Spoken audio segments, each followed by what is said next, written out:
Calculating spousal support can be a complex matter. Spousal support involves 3 criteria that must be looked at in order to obtain a successful spousal support claim. Number 1, there must be entitlement to spousal support.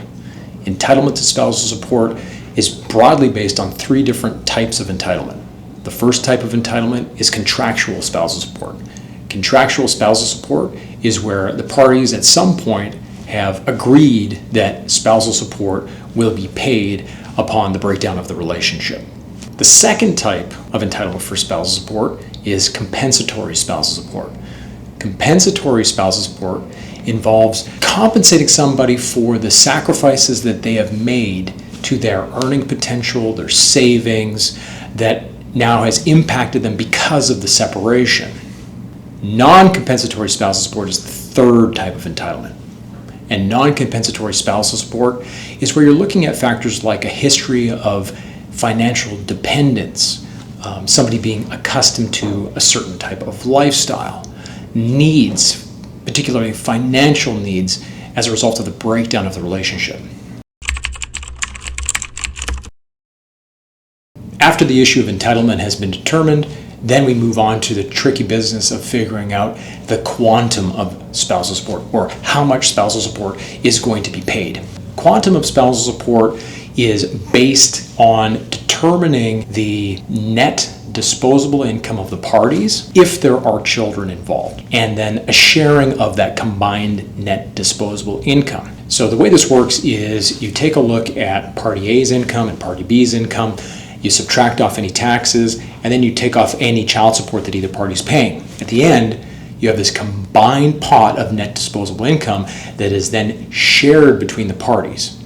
How it's shared between the parties really depends on the circumstances of the case, and sometimes you're looking at a range of 40% sharing or up to 50% sharing of that combined net disposable income for the person that's claiming that spousal support. Adding to the complication of determining the quantum of spousal support is the fact that there's a different calculation with children than situations where you do not have children involved. So the sharing of the combined net disposable income is how we calculate spousal support in situations where there are children. Without children, it's different, and it's actually a sharing of the gross income difference between the parties, and the amount of sharing of the gross income difference goes up for every year of the relationship.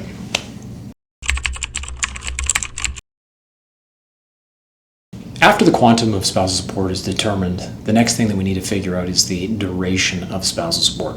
In determining the duration of spousal support, there's a big difference between relationships with children and relationships without children.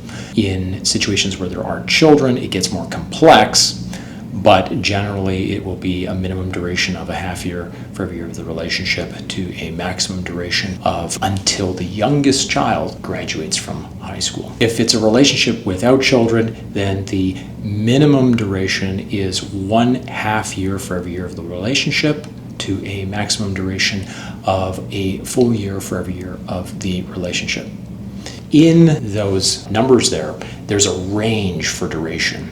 And that's something that is then used for negotiating the total duration that spousal support will be paid.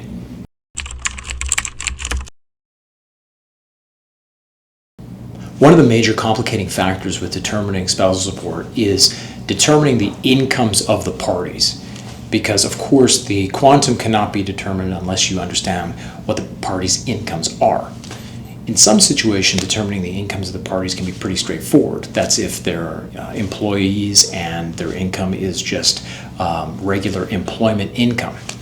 But in situations where one of the parties or both of the parties owns a business, this can get very complicated because now we have to look at the revenues of the business and whether or not that individual is paying themselves a amount that's fair considering the support obligations that they may have to the other party.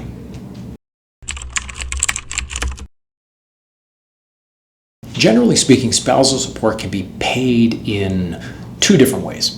One is based on periodic payments, which are paid monthly, and the other is based on a lump sum payment, which usually happens all at once, where you're clearing out all spousal support obligations in the future in one payment.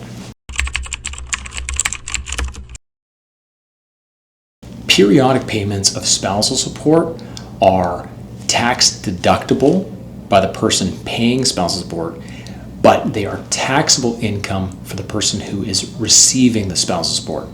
Lump sum spousal support is tax neutral. Therefore, it is not deductible by the payor, and it is not taxable income when received by the payee.